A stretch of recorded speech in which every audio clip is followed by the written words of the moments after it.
So let's dive right in. Gender differences. As much as we talk about equality and equal access, which are really important things, we need to acknowledge that there are some gender differences that appear in biological sexes. And some of it is societal and some of it is biological. So for example, when you watch really little kids play, this is the way boys play. Boys will say, I can throw the ball 4 feet up. And the other boy will say, oh yeah, I can throw the ball to the ceiling. Oh yeah, well I can throw it up to the moon. And then that's the way they will play. And then when you watch really little girls play, this is the way they will play.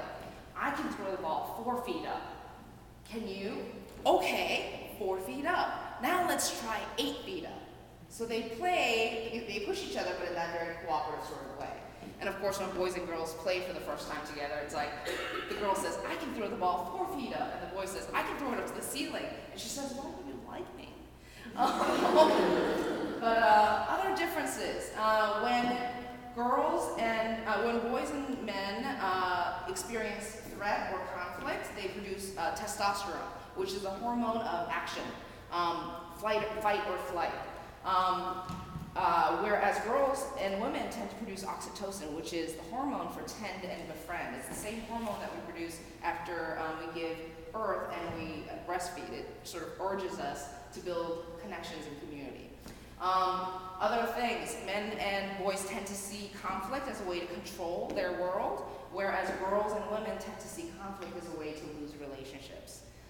Boys and men tend to externalize failures and internalize successes. When they rock a math test, they're like, it's because I rule. And when they mess up on something, they're like, oh, if that teacher wasn't out to get me, if that guy didn't trip me on the field, I would have told him he made that goal. Unfortunately, it tends to be the opposite with girls, where they externalize successes and internalize failures.